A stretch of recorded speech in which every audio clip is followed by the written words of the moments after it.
Here I have Huawei Y6 and let me show you how to enter the recovery mode on the following device. Okay, let's start with unlocking the device and holding the power key. Now let's tap power off and confirm it.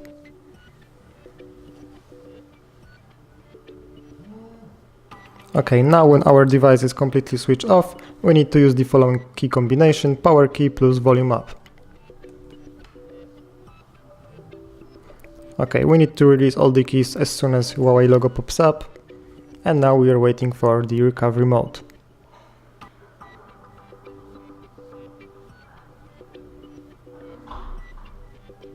Okay, the EMUI Recovery Mode appears, so here we need to use the volume keys to navigate and the power key to confirm choices.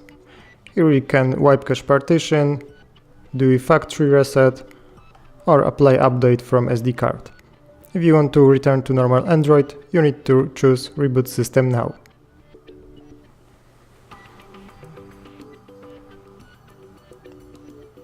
Okay, the device will now turn on. Thank you for watching, please subscribe to this channel and leave a like under the video.